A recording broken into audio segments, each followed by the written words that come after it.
Hello everyone, welcome to Lucent coaching classes private limited. मैं भारती कौशिक एक बार फिर से आपका स्वागत करती हूँ। आज की क्लास में हम बायोलॉजी का इंट्रोडक्शन पढ़ेंगे। यूजुअली जनरल कॉम्पिटिशन्स में जीके के पोर्शन में बायोलॉजी के सेक्शन से भी बहुत सारे क्वेश्चंस अक्सर पूछे जाते हैं। अब बच्चे अक्सर जीके को पढ़ लेते हैं, समझ लेते हैं, लेकिन जब एग्जामिनेशन हॉल तक पहुंचते हैं तो अक्सर चीज़ें भूल जाते हैं। इसके लिए मैं आपको बहुत इंपॉर्टेंट टिप देना चाहूँगी कि जब भी आप प्रिपरेशन करें बहुत ही इफ़ेक्टिव तरीके से करें, यानी कि साथ साथ नोट्स ज़रूर बनाएं, उस टॉपिक से रिलेटेड क्वेश्चंस को ज़रूर सॉल्व करें और उसके लिए अपनी खुद की ट्रिक्स बनाएं।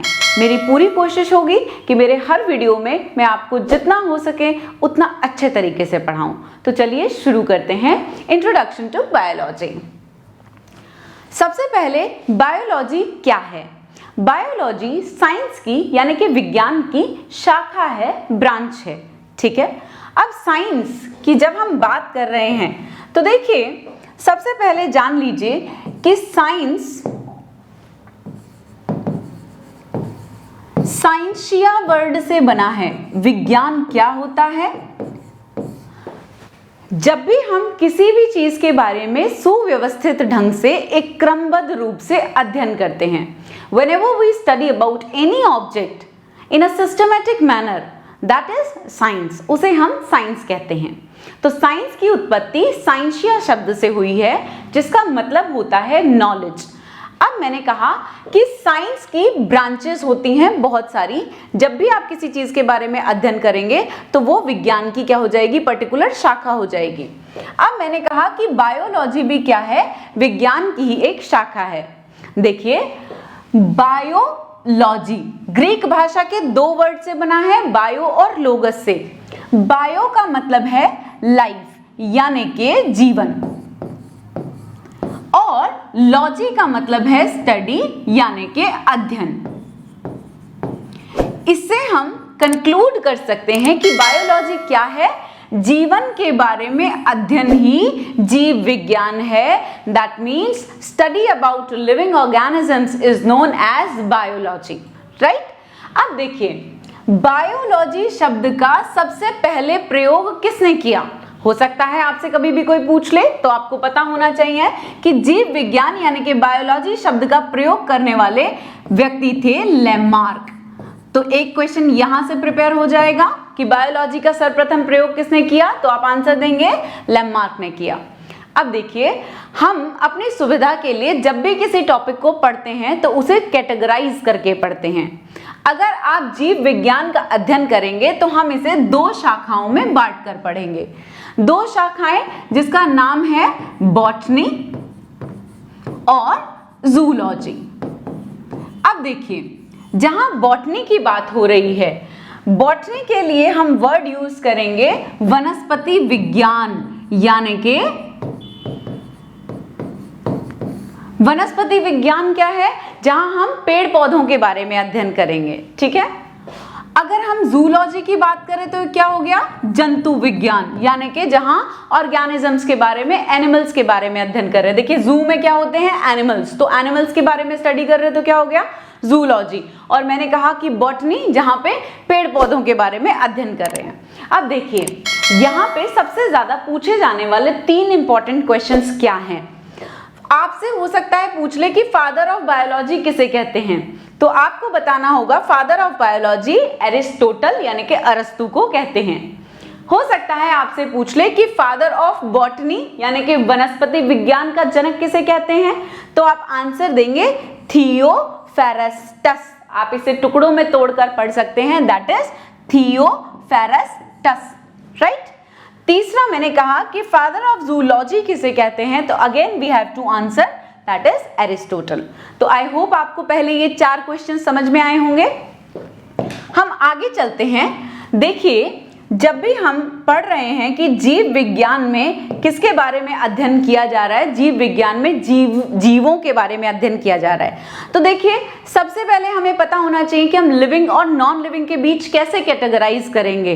अब आप कहते हैं कि ma'am living things can grow, वो ग्रो कर सकती हैं, वृद्धि कर सकती हैं, but non living things do not grow. आपने कहा कि लिविंग थिंग्स ब्रीथ, मैंने कहा non living things do not breathe, right? यानी कि वो श्वसन की प्रक्रिया कर सकते हैं लेकिन नॉन लिविंग थिंग्स श्वसन की प्रक्रिया नहीं कर सकते हैं। अब हमने कहा कि लिविंग थिंग्स नीड फूड, उन्हें भोजन चाहिए, राइट? और मैंने कहा यहाँ पे कि non living things do not eat food, वो कोई भोजन का सेवन नहीं करते, ठीक है? दूसरी चीज, लिविंग थिंग्स कैन मूव, यानी कि वो गति कर सकते हैं, मूवमेंट कर सकते हैं, but non living things they do not move, right? दूसरा हम कहेंगे कि लिविंग थिंग्स कैन फील, वो किसी चीज को फील कर सकते हैं, महसूस कर सकते हैं, but non living things do not feel. अब देखिए, सभी लोग अपने अकॉर्डिंग क्या करेंगे, कैटेगराइज करने लग जाएंगे और डिफरेंशिएट करने लग जाएंगे। लेकिन साइंस की टर्म्स में जब भी हम किसी चीज के बीच डिफरेंशिएट करते हैं तो हमारे पास कुछ ऑथेंटिक ऐसे पॉइंट्स होने चाहिए जो कि सभी में कॉमन कैरेक्टरिस्टिक्स मिले, तभी हम उसे कैटेगराइज करेंगे कि ये लिविंग ऑर्गेनिजम्स हैं। इसे समझाने के लिए मैंने आपके लिए एक ट्रिक जनरेट की है। आई होप आपको वो ट्रिक अच्छी लगेगी। देखिए, जब भी आप कभी भी पढ़ते हैं, अब यहाँ इमेज में आप सबसे पहले ट्रिक जानने से पहले आप देख लीजिए कि लिविंग ऑर्गेनिजम्स जैसे human beings, plants, right, animals या बर्ड्स, और नॉन लिविंग थिंग में आप पढ़ सकते हैं जैसे फॉर एग्जांपल टेबल है, कार है, डॉल है, टॉय है, राइट? नाउ सी, अब हम आ जाते हैं अपनी ट्रिक के ऊपर, राइट? अब जहां ट्रिक की बात कर रहे हैं बेटा, वहां देखेंगे NCERT, ये हमारी होगी ट्रिक। अब आप कहेंगे NCERT कैसे? तो देखिए, याद रखने का सबसे अच्छा तरीका, जनरल कॉम्पिटिशन्स की तैयारी में जीके की जो सेक्शन आता है उसके लिए NCERT से ज्यादा ऑथेंटिक किसी को नहीं माना जाता। तो हमें याद हो जाएगा हमें क्या पढ़ना है जीके के लिए, NCERT, राइट? अभी इसी एक्रोनिम को हमने क्या किया, एक्सप्लेन कर देंगे अपनी ट्रिक को। N का मतलब है न्यूट्रिशन, यानी कि हिंदी में हम उसे कहेंगे बच्चे पोषण, ठीक है? कि जितने भी लिविंग ऑर्गेनिजम्स हैं सभी को पोषण चाहिए, न्यूट्रिशन चाहिए। इसमें आप न्यूट्रिशन की यूनिट पढ़ते हैं, मोड्स ऑफ न्यूट्रिशन, है ना? तो वो सारी चीजें आप पढ़ेंगे। तो मैंने कहा कि जितने भी सजीव होते हैं वो क्या करते हैं, पोषण ग्रहण करते हैं, ठीक है? अगर हम C की बात करें तो C that is control and coordination, Hindi में हम उसे कहेंगे नियंत्रण, ठीक है? अब देखिए, जितने भी सजीव होते हैं, लिविंग ऑर्गेनिजम्स होते हैं, there is a system for control and coordination in their body, ठीक है? तो याद रखेंगे नियंत्रण के लिए, जैसे हमारी बॉडी को कंट्रोल एंड कोऑर्डिनेट कौन करता है, हमारे सारे जो बॉडी पार्ट्स हैं सब एक दूसरे से कोऑर्डिनेट करते हैं, है ना? और इसके अलावा मैंने कहा कि हमारी बॉडी को ब्रेन क्या करता है, कंट्रोल करता है। सो इन अ सेंस अगला पढ़ेंगे, ई लिखा है यहाँ पे, ई का मतलब है एक्सक्रीशन, ध्यान से देखेंगे, एक्सक्रीशन जिसे हम कहेंगे बहिर्गमन, ठीक है? यानी कि वेस्ट मटेरियल का बॉडी से बाहर एक्सक्रीट होना। अब चाहे वो ह्यूमन बीइंग्स हो, चाहे वो एनिमल्स हो, बर्ड्स हो या फिर प्लांट्स हो, सभी की बॉडी से जो भी वेस्ट मटेरियल है it gets excreted in the form of solid, liquid और गैस, राइट? मैंने कहा आर का मतलब यहाँ पे दो वर्ड से लेंगे। पहला रेस्पिरेशन, रेस्पिरेशन मतलब श्वसन करना, सजीवों में श्वसन की प्रक्रिया होती है। और रिप्रोडक्शन यानी कि प्रजनन की हम बात करेंगे, प्रजनन की प्रक्रिया होती है। रिप्रोडक्शन क्या हो गया, यानी कि अपने जैसों को जन्म देना, ठीक है? ऑफस्प्रिंग्स को पैदा करना, reproducing their own offsprings, so that is reproduction. जैसे प्लांट से दूसरा प्लांट बनेगा, एनिमल से एनिमल बनेगा, ह्यूमन बीइंग से ह्यूमन बीइंग, राइट? बर्ड से बर्ड, इन द सेंस जितने भी लिविंग ऑर्गेनिजम्स होंगे they have tendency to reproduce. Is that okay?